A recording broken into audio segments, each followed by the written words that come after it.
it's not always obvious what you should be doing, because firstly you puzzle it out and wonder, okay, look, is this person joking? And if they're not joking, then okay, let's figure out why they're upset. And oftentimes it never resolves because they can't explain their own hostility. It's something really visceral So that, you trigger something in them, right? It's like the right? trigger point. It's It's a their own making. It's not you. You're just the Well, it vehicle. is. No, it is me, definitely. It's But not.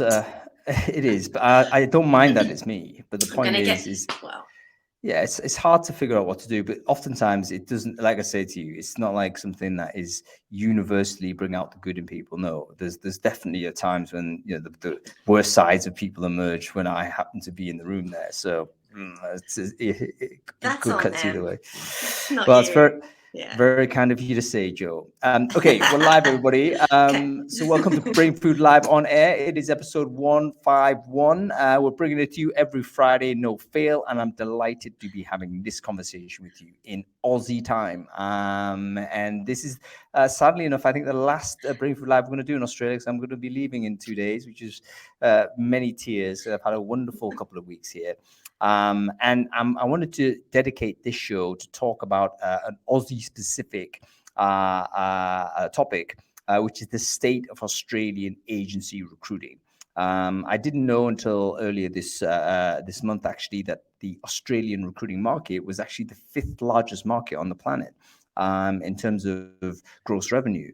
And it's something that a lot of people don't know about outside of Australia. What are the unique conditions here? What are the main themes that we're seeing from the agency side of the business? So we've got a wonderful set of guests to join us later today, and it's going to be great to do the show. Anyway, before we kick off, just want to do a couple of sound checks. Want to make sure everyone can hear me okay on Crowdcast. So if you're on Crowdcast right now, you can hear me okay. Please do let me know. I've got this kind of weird echo right now, so I'm not sure whether I can hear myself. But you let me know if I'm okay there. I hope I'm on LinkedIn. I have no idea whether that's the case. But if you can hear me on LinkedIn, do let me know. Give me a thumbs up or something. And we should be pushing this out simultaneously on a Facebook and Twitter as well. Okay, thank you, Michael. Thank you, Daniel. Everyone's saying we're all good. That's good stuff.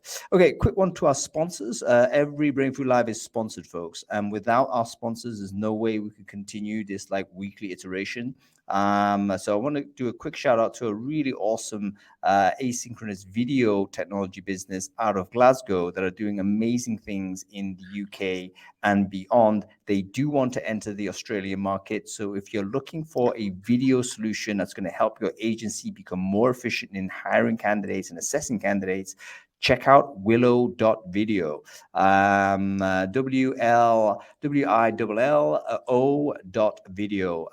Two great guys out of Scotland who are producing this thing. Lots of different types of companies obviously have produced async video over the years, but these guys are very focused on the agency market itself. Very clear value proposition. They just want to make it easier for agency recruiters to do their job.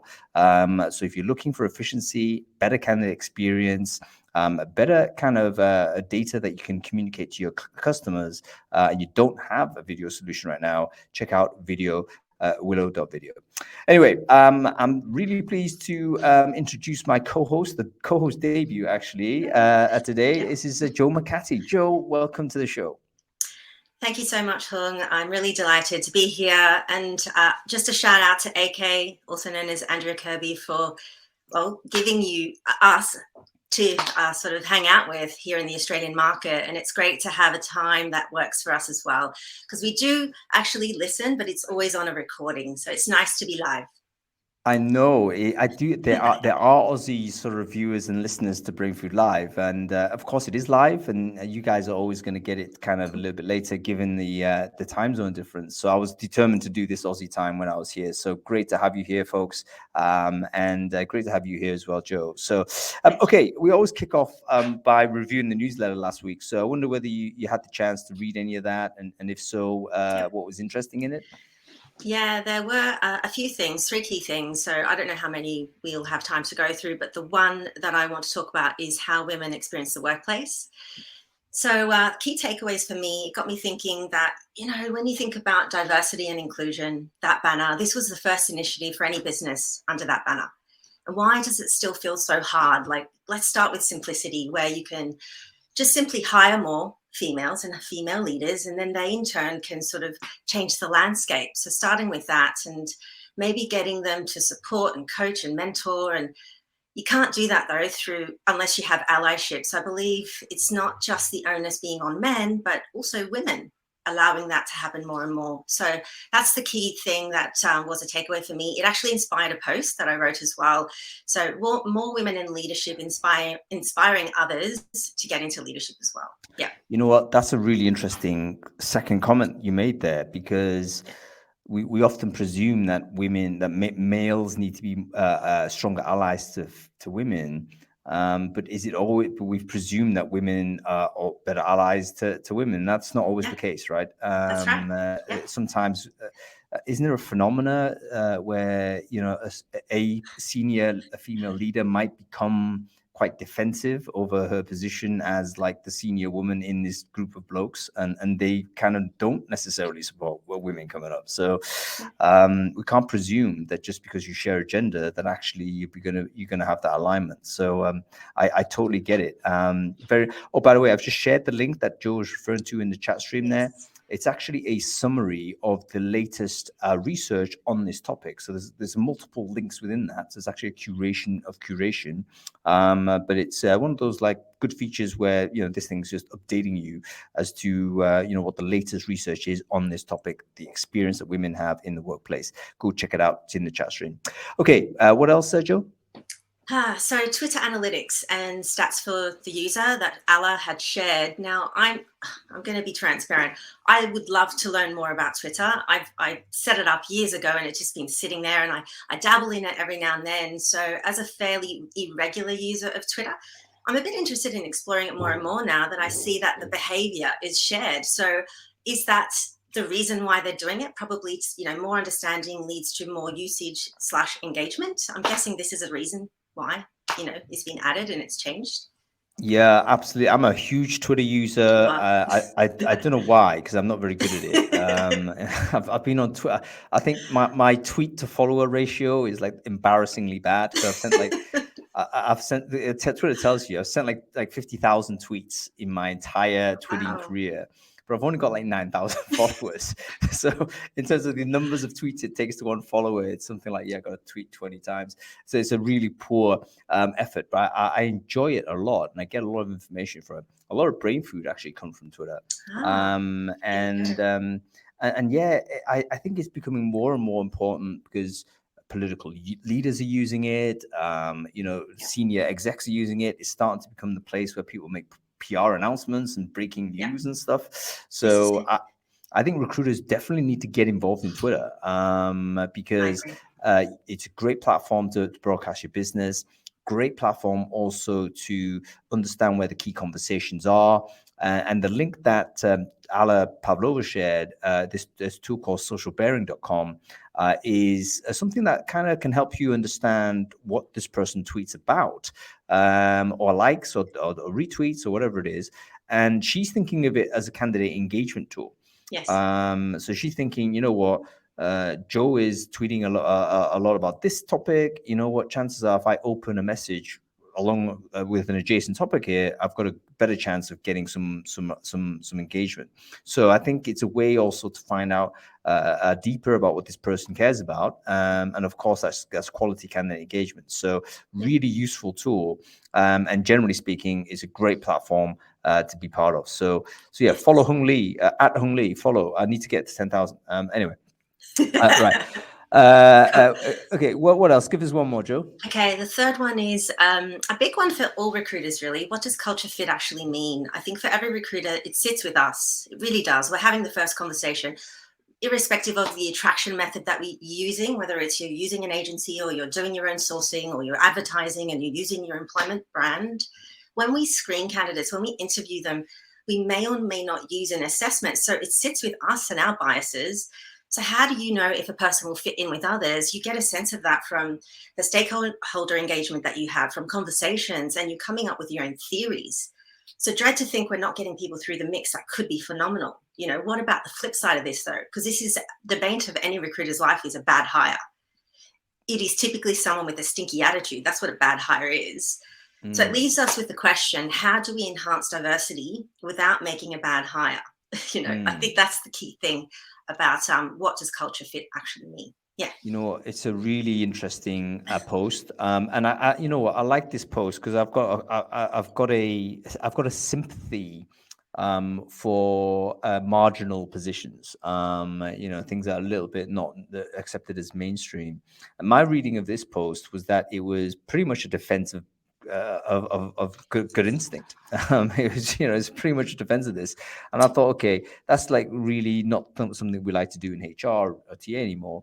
But in this post, it's trying to say, you know what, there might be reasons why it's not a bad thing to have people who come into a business that that have some sort of alignment with your company. It's not like ipso facto a better thing. Because if you imagine a situation where you have an individual that really does behave differently and have different values to your existing team, that person might come in and actually be super disruptive to your team. And there may be situations where that is not what you want. You want just a smooth running ship. So yeah, BBC Work Life, by the way, I think is coming up with some of the best content around. I'm featuring posts from bbc.com/worklife almost on a weekly basis because they come up with really deep essays that are very accessible, but also talk about some of these topics that, in my view, totally are brain food. So follow that if you're not already doing so. It's a fantastic thing to have a look at. Okay. Let's get on with the topic to hand. Joe, I'm not going to put you on the spot here because I think you and I are probably, actually, you kind of have worked agency before, but you know, so the topic is the state of agency recruitment in 2022 in Australia. I mean, if you could just summarize it really quickly, broad strokes, like how would you describe the state of agency recruiting in this year? So sitting on the side of TA and having worked in agency recruitment, there's always this situation of conflict when it comes to agency and TA working in partnership. And I feel like the landscape right now, you should be working in partnership more and more. It's not a case of agencies taking away the work of TA folk. You know, TA are finding it a struggle across the tech space, especially, and even in the healthcare and tech, two key areas where it's a challenge. We want to lean on them as an attraction channel, for sure, but we don't want them to go around us. We don't want them to, you know, make us look bad. You know, we want it to be a true partnership where they're adding value, we're adding value, and what are we doing? We're bringing in a good hire into the business. So I think I'd like to hear from Ez and from Ross and the other person that you have as well. I looked at her profile. She looks amazing. Oh, she's high impact. Danny Tamati, when she comes in, you know all about her when she arrives. Cool. Yeah. So for me, it's can we move forward with partnership as a key thing? Because you have new recruiters coming into the mix, into TA, saying, what's this beef between TA and recruitment like agencies? What is this? Like, this is ridiculous. Why is this happening? And so it's a phenomenon of the past that we need to let go of, and we need to be working more in partnership with, because agencies have a role to play as TA has a role to play. And we're all ending up wanting the same thing, to help with hiring into the business. Yeah, I think that's, you know, it's a very common and consistent theme, isn't it? That there's this adversarial relationship between TA and agency. And in fact, it's a bit weird because all TA used to be agents as well at one stage. Exactly. It's sort of strange that we might feel this way, although maybe explicable because, you know, there's a sense of having left the tribe and now, you know, having to demonstrate why you've made that decision. But yeah, perhaps the current market conditions, you know, an adversarial relationship is not a positive one. You know, we need to do better. Everyone is struggling to hire candidates. So is there a way in which we could work together to better interact with the candidate marketplace? That's maybe something that's worth exploring when we bring our guests on. Okay, let's do that because we've got some awesome people to bring onto the show. I met with someone yesterday called Ez Khan, Easy Khan, and I thought, yes, I think I might actually use that going forward. I'm not sure whether he would appreciate that. But let's bring him on. We'll bring on Ross Clenette, and we'll also bring on Danny Tamati if she's there. She is there. And these are all, pretty much either operating. They'll introduce themselves when they come on, and we can talk this thing through. Oh, there he is. There's Easy Khan. Hello, guys. Sorry, I've been relegated to this tiny phone booth. The office was quite loud, and I couldn't get everyone to be quiet. This is your office, Ez. Surely you can just roll down the dictatorial position and say, shut up. No, and there's Ross as well. Great to see you guys. Hey, Holmes. Hi, Ez. Okay. Hi. So let's do some quick introductions while Danny comes on. So Ez, can you quickly introduce yourself? Who are you? What it is you do? Yeah, I'm Ez. So I run a business called Spence Lane, which was a rec-to-rec agency until very recently. We moved across to digital marketing recruitment, and I also started and still run a business called HumeScope, which is a recruitment training business. And this year alone, we've trained just over 100 rookies. On an 8-week new recruiter program. Right, so you're actually making recruiters, which is something we definitely want to explore because hiring recruiters itself has been a major crisis everywhere, hasn't it? So this is going to be interesting. Okay, Ross, quickly introduce yourself. Who are you and what it is you do?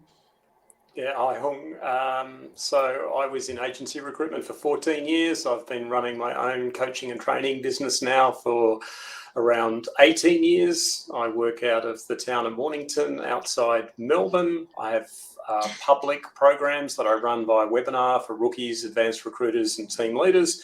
And I work with agency owners, typically owners that have a very small business, and I work with them one-on-one to help provide a platform for growth.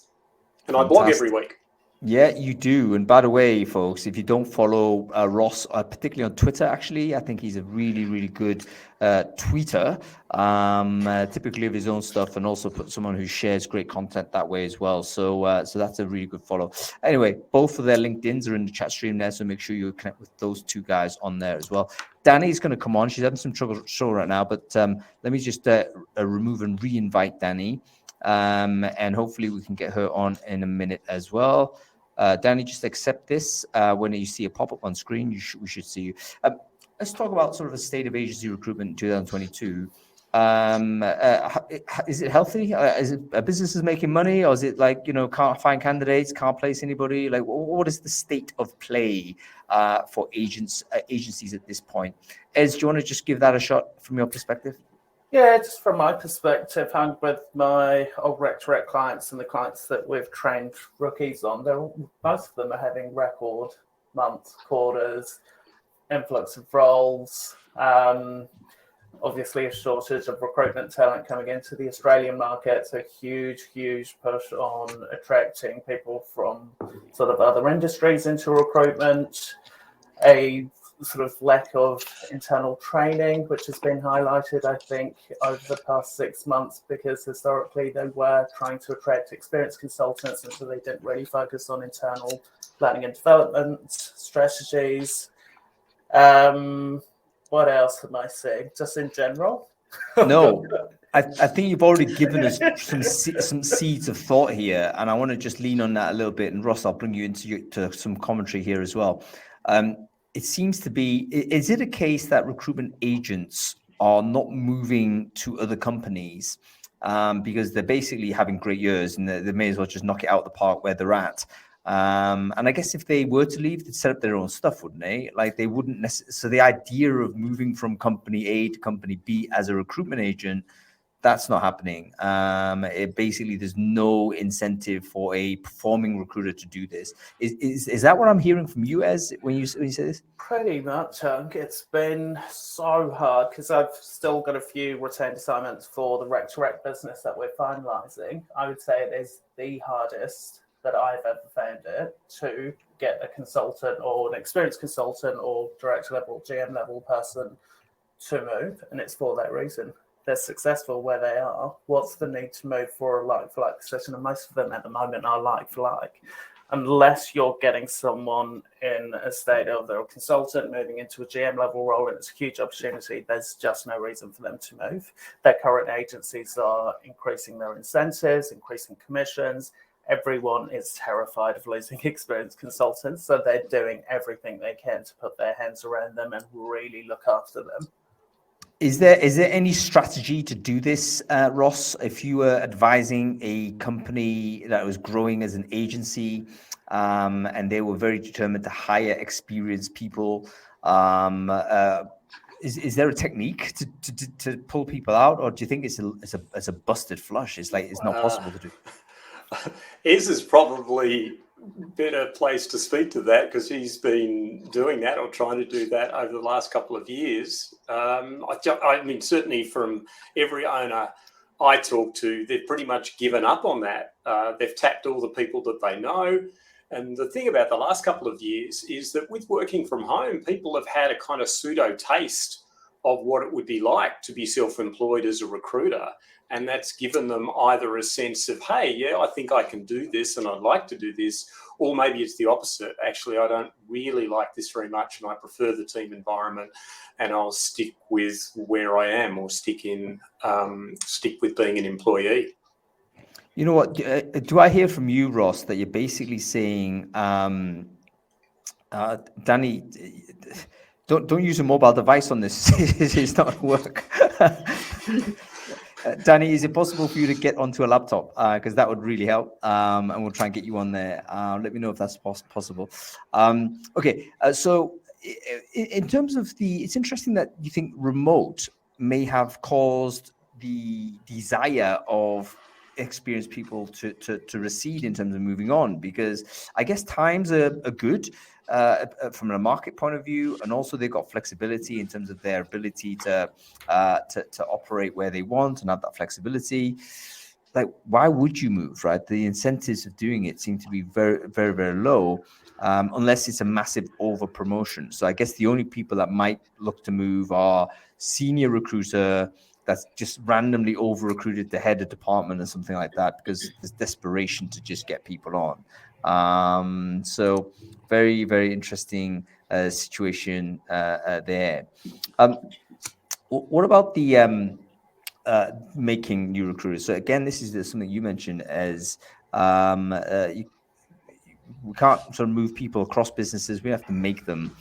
Where are you getting the talent from in terms of different industry? So we're not actually finding the talent, Hung. So we're just training them once agencies found them. They're coming from all sorts. So a lot of agencies that I've seen are sort of tapping up the markets in which they recruit in. So not the traditional, we'll find people that used to do sales in gyms or sales in XYZ. They're going to, and I think because there's not a huge push at the moment to win new clients, they don't need them to have the business development component. And so agencies are going, oh, cool, we just need people that can talk to our candidates and engage with candidates. What can we do? Cool, let's look in our industries because they have instant credibility, which for me is a great sort of tactic at the moment. But we all know, we've been in the industry for yonks, it's going to turn. And then all of a sudden, my worry to those agencies would be, what are you going to do with these people that have no desire to do business development, to do actual account management? They're great in the industries because they've come from them, but they don't have that recruiter mentality. And that typically comes from sales and customer service, and it's industry experience is great. I don't know about that, Ez. I don't know.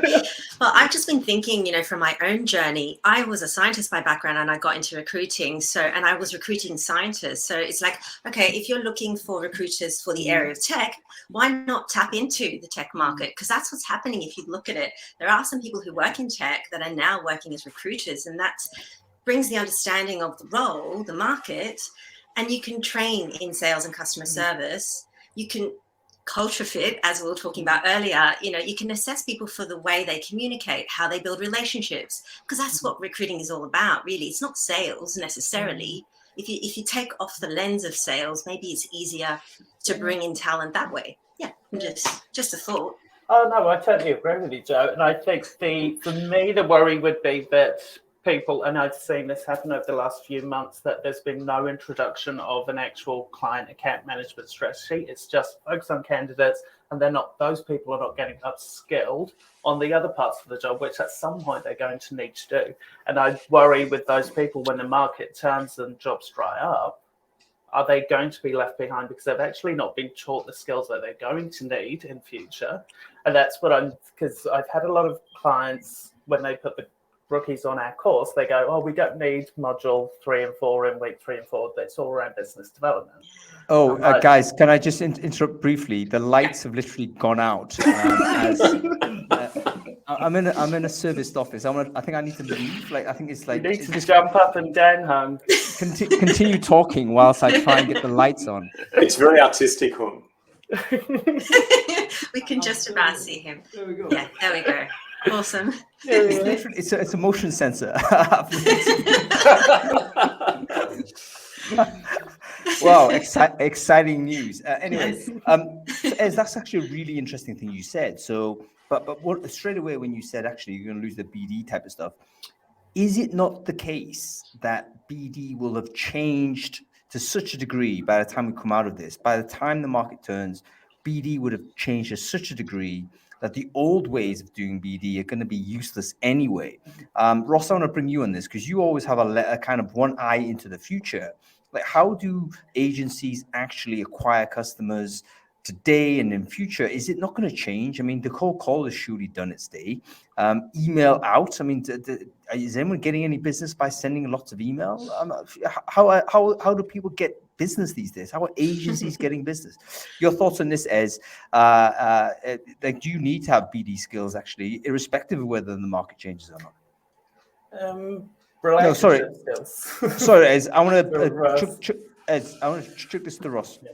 Well, dealing with rejection, I mean, BD is all about resilience and being able to keep going in the face of rejection. So it's just a different form of rejection now, Hung. It's being able to deal with rejection from candidates. So if you've got people you're bringing into the business and you're schooling them on the candidate side of the business, then I'm sure they're getting used to rejection because candidates have got a lot of choice. I mean, just a simple example, talking to my only non-recruitment agency owner client today, he's trying to recruit a team leader for his tech IT help desk. He's an outsourced provider. And the candidate that he wanted to interview declined the interview after accepting it because he said, oh, I've already got half a dozen roles that I'm either have been offered or I'm close to an offer, and I only want to commute 20 minutes from home. So I'm sorry, you're 40 minutes away, so I'm not interested. I don't want to waste your time.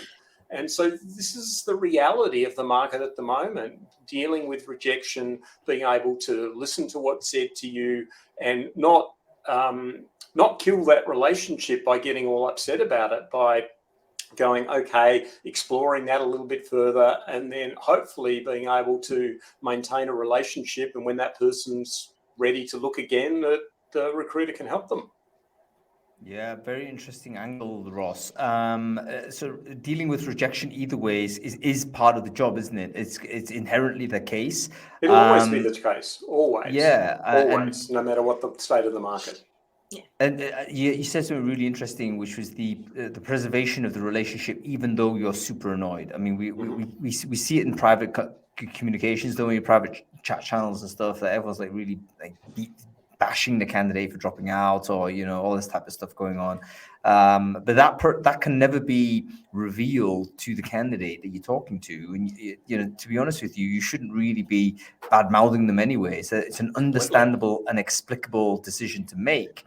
And in fact, in the example you cited, Ross, I think that it is. I'm going to start using gestures a bit more, by the way, just to make sure the lights don't go out. But it's actually one of those which the candidate was actually pretty much correct. It was like, you know what, I'm not going to do this commute because there's other jobs out there with a low commute, so I'm out. So why be upset at that, Oh, and also, sorry, the other thing to add was that my client's job was 4 days a week in the office, and this candidate had the option of other jobs that had fewer days in the office. So again, this is a factor that's coming into relationships where it's going to play quite a part in whether a candidate is interested to proceed or not. And this is where the recruiter's skills in talking to clients, having them be more flexible about the way they consider whether the job's in the office or not. These are skills that we didn't need to have, or not in that particular part of the job only 3 years ago, and it's going to be more important going forward. is that going to be a part of how, because as you mentioned, there's no problem in acquiring customers anymore, because everyone is hiring for people. So, no one's calling for clients. But I guess our analysis of what is a good client also now needs to change, right? Because if we're encountering a client that has a set of policies or an employee value proposition, I think is the term, that is no longer attractive to this market, we shouldn't be working with them. Like it's going to waste our time. Like if we have a sort of real 5 days a week in office, in person, has to be this, that, and the other. Not saying that's ipso facto a bad client, but if they're also hiring into a very competitive marketplace, it will be very tough for you to take that customer on without at least analyzing your risk of time wasted, because you may not ever get candidates prepared to do that job. If that is the case, what are the EVP factors for the modern day that agencies need to think about when they're looking at a client? How do we assess what is a good client? Thoughts on this, anybody? Well, I think, sorry, yes, I'll just jump in. Go ahead, Ross. The market is moving so quickly now with respect to remuneration, with respect to the options that candidates have with respect to work from home or hybrid. Like literally in my 32 years in recruitment, it's never changed in a 2-year period as much as it's changed in the past 2 years. And as agency recruiters, I'm not doing that anymore, but we see this. We actually have the conversations with candidates every day, and we understand what's going on. And so we're in a position to really help clients make better decisions about how they flex remuneration and conditions. And the clients that are prepared to partner and listen are the ones we want to work with. Those that think the world hasn't changed, or if it has changed in the past 2 years, it's going to change back to what it was like pre-2019. They're the ones that if we can't change their thinking, we need to move on. They're just going to be too hard to recruit for, and there's plenty of other clients and work out there, and we should be focusing on them. Thoughts on that, Ez? You've got anything to add? Yeah, just that I've seen consultants with 30 plus roles on, and it goes back to something Joe mentioned at the start. How do we get TAs to partner with recruiters? In that scenario, there is no effing way that they can actually partner with a TA or any real business in a meaningful way. And that at the moment, what I'm seeing is this whole sort of gold rush of, we can just make a whole heap of placements and spec candidates out, move away the consulting element of getting to know clients. That to me is a real big worry, because I'm like, you don't have the time then to actually consult clients, get to know them, get to know and understand their EVP. Because for how I sell roles, it's actually not the things that I think people typically think of. It's the softer things. It's, do the leaders show vulnerability? Because I can sell that to a candidate. I can share examples of when they've shown vulnerability, of how they've assisted their teams in ways outside of the traditional, they offer this, they offer this, they offer this, because the reality is most companies are offering that, or will if they need to. It's the softer side of things that you can really sort of really sell to candidates, and that's the thing that will set a role apart from the other 50 that are out there that are paying a little bit more. I don't think candidates, in my experience in my sector, they're not looking at the traditional sort of what's on offer here. I think the market has shifted to what else is on offer. Who are the people? Who are the people within the organizations? How are they going to make me better? Do you know what? There's actually like some evidence that this is the case, that if you're already guaranteed at the market level a high compensation level, you will, as a candidate, start stating that you're not interested in the money as much, because it's almost like you're already guaranteed a big number. And those other factors then come in as the differentiating forces. I want to lean on that a little bit in a second, but I just had an idea pop in my head. I want to share it with you guys. Does it make any sense for agencies to kind of like just collect clients of a certain type? So in other words, would it make sense for an agency to say, you know what, we're only recruiting for companies that do 4-day week, And we're a 4-day-week agency, and brand yourself that way in order to, I guess, secure. So when a candidate comes across you, they know that every job coming your way is this way. Or you can say, look, we're an on-premise agency only, or we are a remote-only agency supplying jobs only of this type. What are your thoughts on this? Is this a decision agency should make, or do you think this is just Hung being a dick?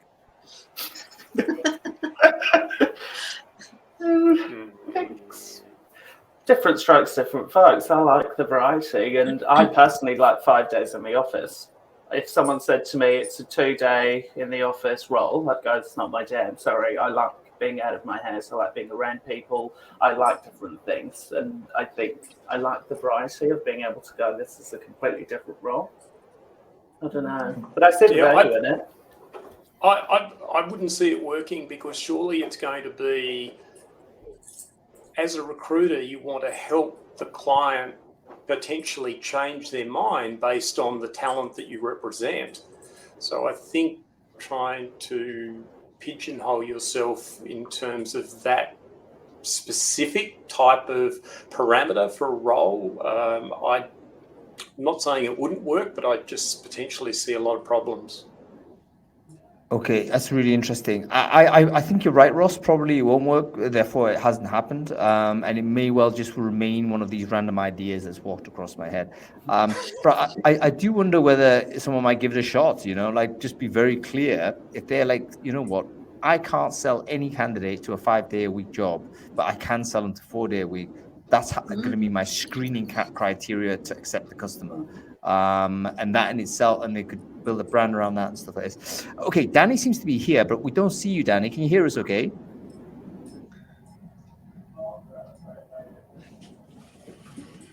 I don't think Danny can, she can hear us, but I don't think we can see or hear her, which is a bit strange. Danny, I have the feeling that the mobile, the dial-in on mobile may not be working on this case in an optimal way. Okay, let's wrestle with this a little bit more and we'll figure it out.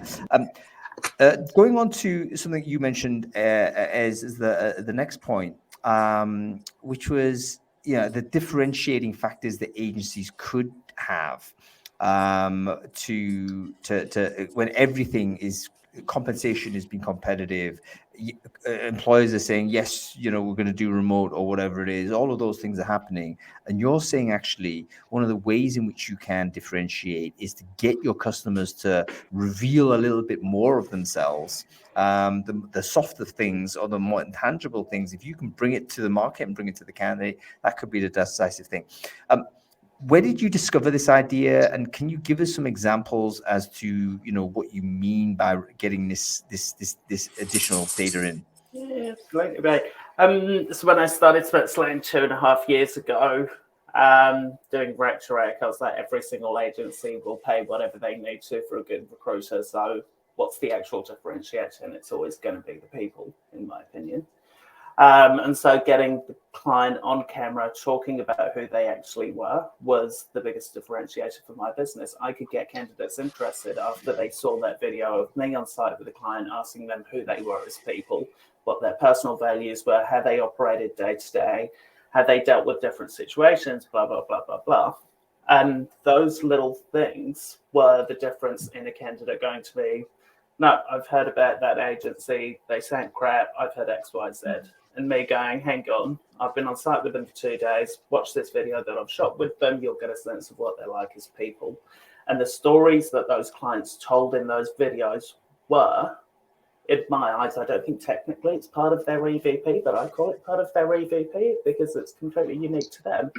And we're working with a client at the moment who, on the face of it, has no chance in hell in attracting the type of talent they want.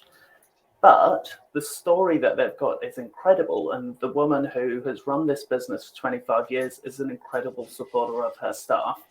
She hired this guy from the States, supported him in his visa application, held the role for him for 6 months, flew him over, put him up in her house, developed him over 5 years. He's bought houses since then. She supported his exit through the business. He was on camera talking about his development with the business. I'm like, fuck, that's such a good story. And anyone watching that would go, I got to work for her. She's incredible. She will support me. She'll push me. She'll mentor me. That, for me, is worth way more than going, you need to pay an extra 50K. Does everyone agree that Ez should be setting up like some sort of a service to advise agencies on doing this? Because this seems to me like a really, really brilliant idea. That is also simple to execute, but people just haven't done it.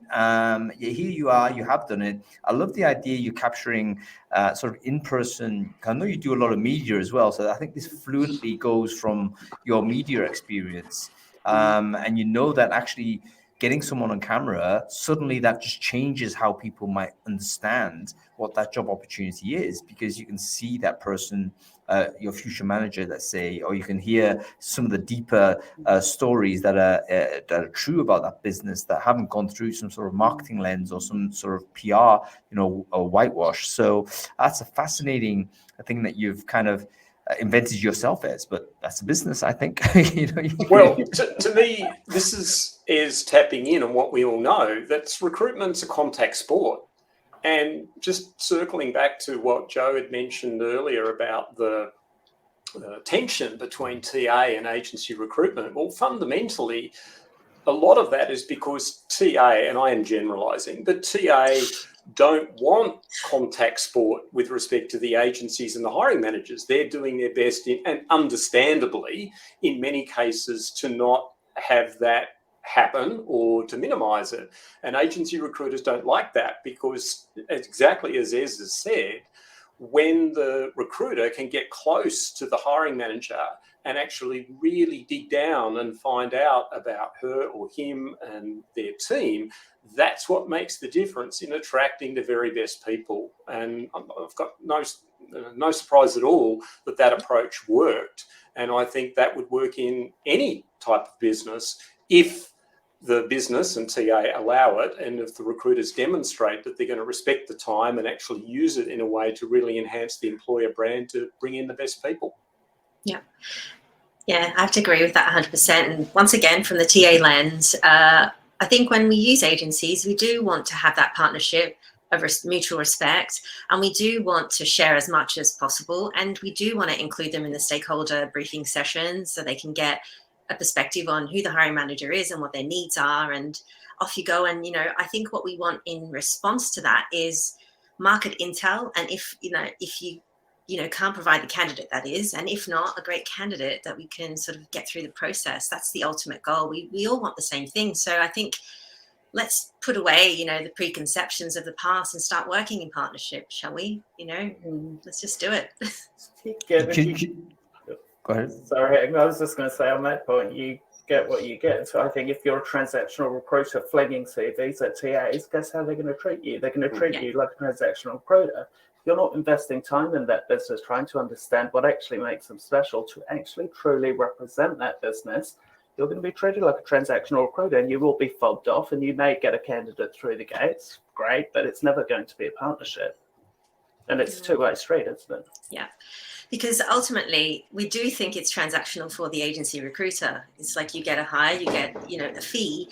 And so the mindset is, if I'm saying this is the budget and the market is saying something completely different, just tell me the reasons why, not just throw it in the mix and we have to hope for the best that we can get that person through. I think that's where the clash starts to occur. It's like, seriously, I'm wanting to hire at this level, but you're giving me this level, and that's not what I'm asking for. But if that's the case, give us some advice on what the market is saying. And here's Danny. Stop press. We have Danny Tamari on the screen. Oh my God, high impact. They cut you right. I told you this lady was high impact, and here she is. Hey, Danny. Apologies, my tech is clearly not right up there on a Friday morning. No, but Danny, really good to see you. And Danny, Great can to see you, you too. for the people who don't know you, can you quickly introduce yourself? Who are you? What it is you do? Sure. Danny Tamari, Managing Director of the Resources Hub, Resourceful Women and Emerge Safe Proprietary Limited. I've been working in the mining resources sector for almost 29 years, primarily in Australia. And I've been in recruitment for just over 22 years.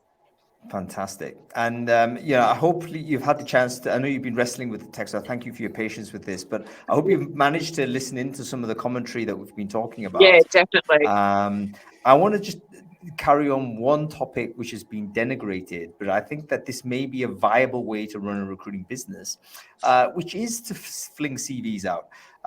Because right now you have a candidate short market. Isn't this the sort of market where actually relationship building agencies are going to be the one penalized for their commitment to relationship building because they can't deliver? And actually the ones that are going to be rewarded are the ones that are fully focused on finding that one candidate's amazing, somehow closing that candidate down to an exclusive deal of representation, and getting that CV out there. I mean, this is how you make tons of money, isn't it? Oh God, I've got so much to say on this, I've got so much to say on this. Let's have Danny get a view first, and then we'll go around that. Ross has got some. I've never been a CV flicker, which is probably why I left corporate almost 10 years ago to set the hub and Resourceful Women up. I think it's really imperative that, as Jo was saying in her introduction, you really need to get to know the candidates and what their career ambitions is, and in order to make that marriage happen between the candidate and the client and the ultimate job role. And that's where we're going to have that continuity of recruitment and retention, no matter what industry, what sector, what vertical we work across. Relationships is where I believe our industry is at, and the ones that do and are the CV flickers are, they're in to make a big buck right now, but it's boom or bust, in my opinion. Go on, as you were saying, you were about to say something. I was just going to say 100%. I could double the revenue of my agency right now, and it would be a false errand, because it will turn around in 12 months when clients are like, you did not give a shit about us. You didn't spend any time with us. You didn't actually consult to us. And yes, you can double. And here's the thing, I've seen a few agencies and talking to rookies, what are you tasked with in terms of KPIs? And it's just specking. I'm like, holy shit, you're actually not getting to know any of your clients. You're just going, as long as you send 40 specs out a week, you'll make a shit ton of money. And I'm like, oh, fuck, you're not consulting to anyone. And that's what the clients will remember you for. What happens in 12 months when you actually have to consult, and it's no longer just flicking a CV and you'll make a placement. You don't have the skill to actually consult them. So yes, you can definitely make more money right now. You're saying it's a short-term thing. It's a bad idea. And it's burnout too, as I reckon too. Those recruiters coming into the market right now that see the industry from a complete transactional point of view, they're going to be burnt out in 2 years. They're going to be part of that group that don't ever want to come back to recruitment because that's all they've done, and they've earned those big bucks straight up. And then all of a sudden they do have to go into that mode of consulting. And what does that even look like? Because this is what recruitment looked like to me when I first started, So that's another point to be made as well. A different type of recruiter. Ross, you were vigorously shaking your head when I was promoting this idea. So let's hear your views on this. Well, so you no doubt would get client interest in a resume. But if you're someone who's just sending out, let's just say 20 resumes, you get 10 interviews, how are you going to differentiate? If the candidate says to you, oh, okay, well, I don't have time to attend 10, I've got time to attend 5, which 5 would you recommend and why? The recruiter's not going to be able to answer that with any credibility. Also, what sort of in-depth interview would they have done with the candidate if this is the way they operate? Are they going to know how vulnerable they are to a counter offer? Probably not. Are they, if the candidate accepted and started, are they going to have the time to stay in touch and see the warning signs that this person's about to go credit? I just cannot see it being financially viable for anything longer than 6 months, because you're going to start to get credits. You're going to have candidates that are counter offered, candidates that don't start. I just do not see it being a successful play in anything other than a small minority of jobs. All right. Go ahead, Jo. Yeah, I think it's just a quick route to piss off every TA professional and not forge any partnership whatsoever if you do try flicking CVs. And, the essence of that is this. If I get some unsolicited CVs, then I have to do the groundwork. So why am I going to pay you a fee just for the privilege of you sharing that CV? I have to take the candidate on the journey. I have to talk about all the things and get them, signed up to the proposition, and then get through to the final stages. And they better, say yes at the end. Because if they don't, then, you know, you don't get your fee, which you probably don't even deserve because you haven't done anything. That's the feeling that TA will have, which is why it's not a good idea at all. You know what? So we've got a unanimous vote against. So folks, if you are a flick and stick CV merchant, please let me know, because I'd love to get you on the show and learn how it works. I think it works. I mean, basically, I think you can make a ton of money on it. And I'm not saying that's the only purpose of life, right? Yeah. But I remember having a dinner with this person a couple of days ago. She asked me a question, Hung, what is your purpose? And she was like deeply dissatisfied with my non-answer. It was like, there is no purpose. What are you talking about? I'm like a day-to-day merchant. You know what I'm saying? Just like I'm rolling on. She has a point. Sorry, she has a point. I'm reasonably happy with that purposeless life, you know, just existing, happy to be alive. So anyway, the point of the matter is, I think that there is a way to make money this way, and I just wonder whether there is a way to do it more professionally than as we've described. Because are these like consistent behaviors of this? Is this like consistently negative, or can there be a way in which you say, let's say you represent a highly skilled in-demand person? That person wants to have all of the noise go away from his or her life because they're getting bombarded by opportunities. Is there a way you can say, right, I'll be your agent, and then you are the one that goes fish around? A little bit like a sports agent, right? So I think there's a way in which this could be a professionalized way of doing it. So yes, a flick and stick merchants, please get in touch. Call this number. I want to hear from you. Okay. So we always do this in the middle of every show in order to just kind of continue the conversation. And I know that it is important for me, at least, that Brainfood Live isn't the kind of start of the conversation and the end of the conversation. So everyone who's watching this right now, whether you're on LinkedIn, Facebook, Twitter, or Crowdcast, you're interested in the topic of Australian recruiting, I would say now is the time for you to share your LinkedIn profile into whatever chat stream or comment stream that's available, because this is where you're going to be able to connect with everyone else who's done that. So take a moment, folks, get your LinkedIn into the chat stream, and make sure you then spend time connecting with everyone here, because if you want to continue the conversation after this show, and we've only got 10 minutes or so left before we have to close it down, make sure you can continue the chat with the other people who are there. Okay, cool. Let's have a look at some of the things that is worth thinking about. A bit of future forecasting. We're talking about the good times will downturn. What are your thoughts on when that is, and what the kind of triggers will be for this downturn? When are you going to be starting to be confident? Oh, you know what, the sun has gone down on this. Thoughts? Let's go around. Let's go to you first, Ez. I'm not an economist. I've no idea. I'm going to guess. That's a fair answer. Yeah. I mean, I've seen a slowdown. We had huge uptake on the rookie course in Jan and Feb.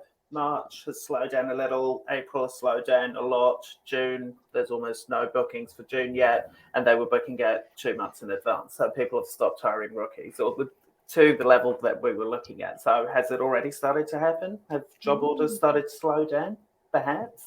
Very interesting. But that's just from my little section of 100 recruiters trained in the last few months. It's slowing down now. Is it because agencies have stopped hiring rookies because the job orders have slowed down? That's a really interesting signal. As from my side, I can also say Brainfood Jobs, by the way, is running as a job board. At one point, we had regular 50, 60 paid jobs on the site.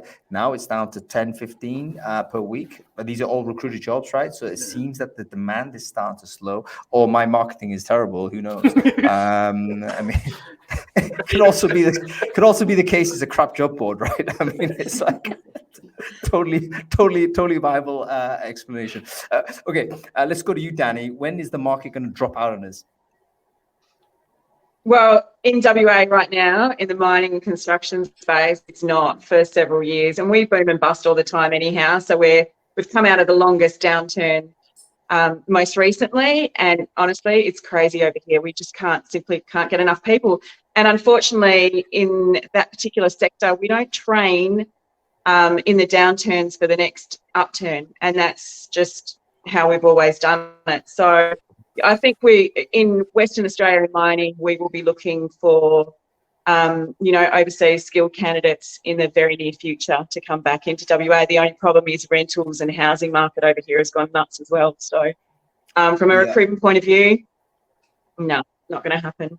Yeah, it's very interesting. It's also we also need to bear in mind the sectoral differences, of course, that often operate countervailing to the wider patterns. So the mining sector is huge in Australia. I think actually construction and mining generally are a big contributing factor to the overall size of the agency market in Australia, because I was quite surprised to hear it was Greg Savage actually that kind of announced that news to me that Australia is the 5th biggest agency market by gross revenue, and I thought, how is that possible? But I think maybe because of the size of that mining market, particularly as most people are on contracts there as well, so there's a lot of money flowing in and out. Okay, very interesting, Danny. How about you, Ross? You're probably one that's probably more future focused, than anybody else. So no additional pressure on you, by the way. But when is the market falling out on us? Like, when should we get out of this? Well, if you look at the raw market data, it's very hard to see that it's going to be anything other than a continuity for the next couple of years. I mean, pre-pandemic, the Australian monthly vacancy figure was around something between 200 and 250,000 jobs. Now, when the ABS released their vacancy data for February, it was 423,000.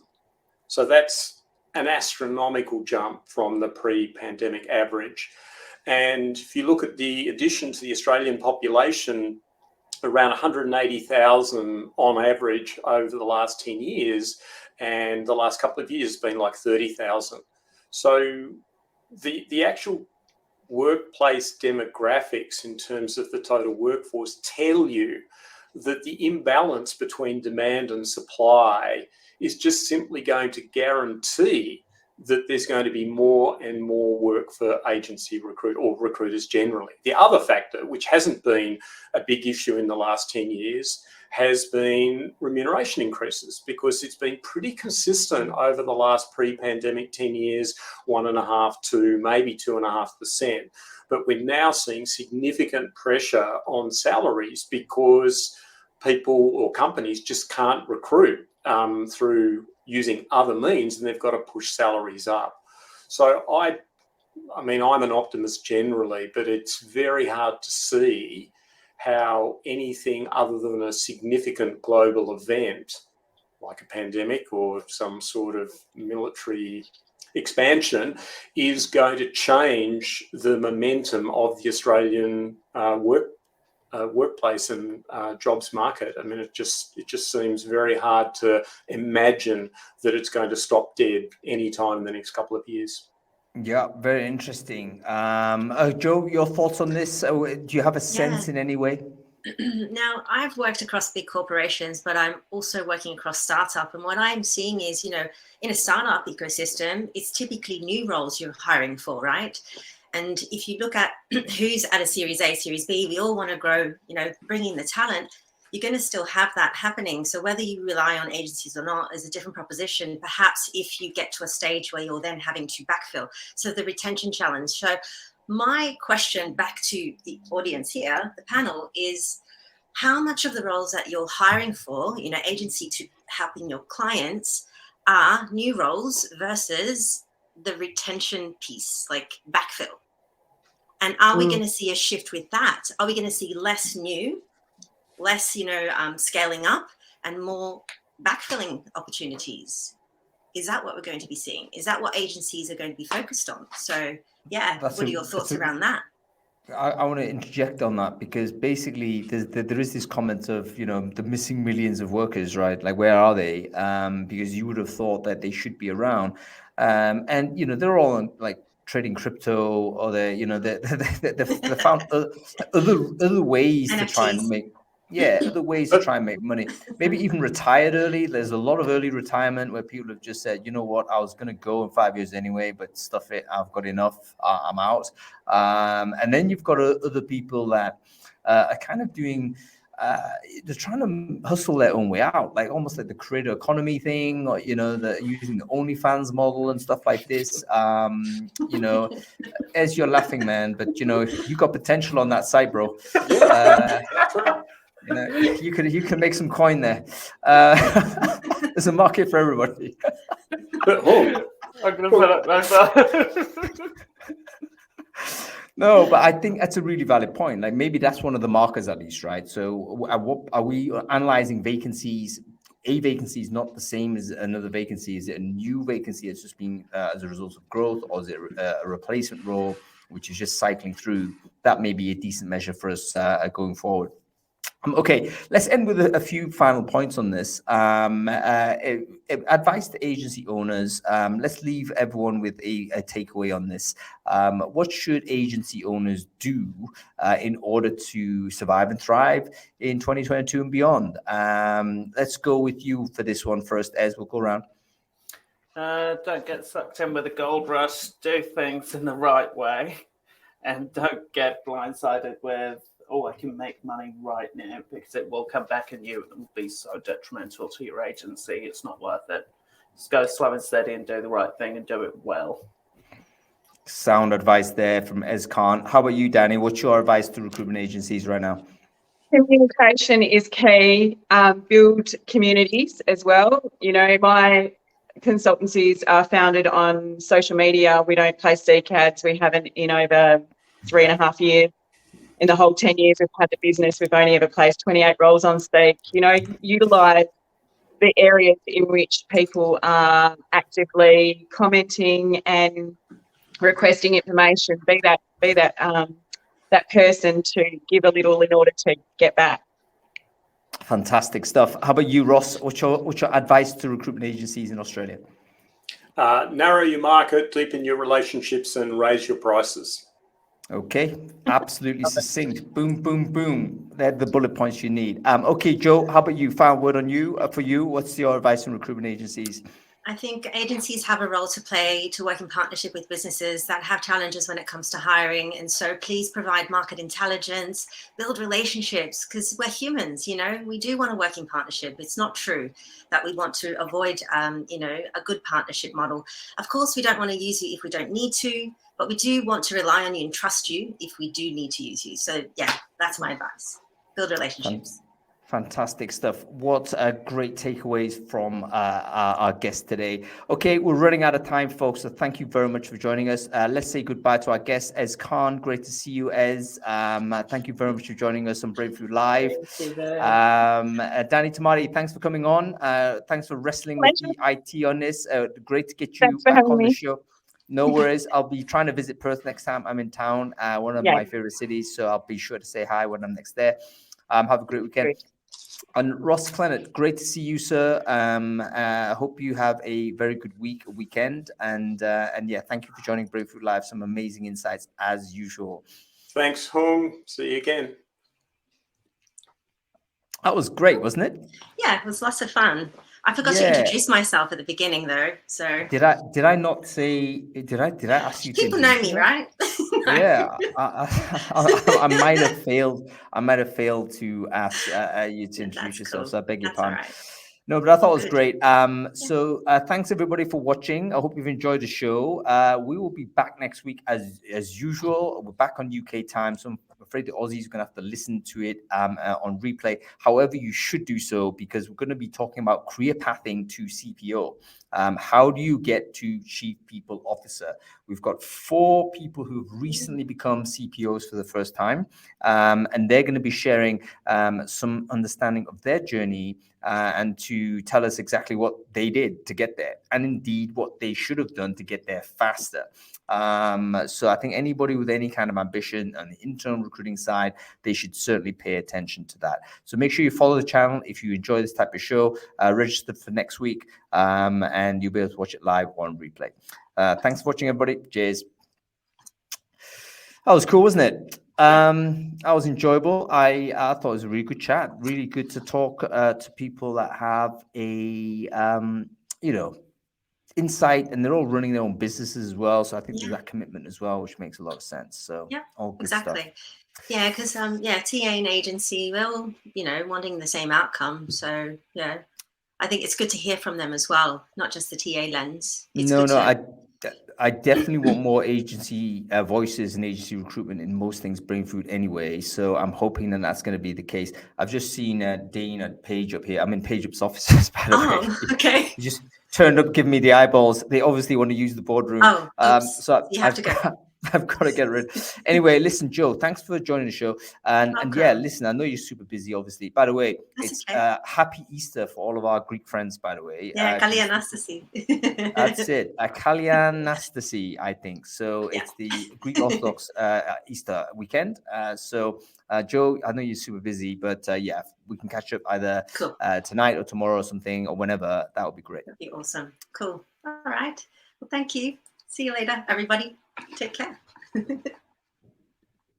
Cool. All right. Hope you enjoy that, folks. We'll be back next week. I'll be back in Blighty, would you, Adam and Evit? I will see you then.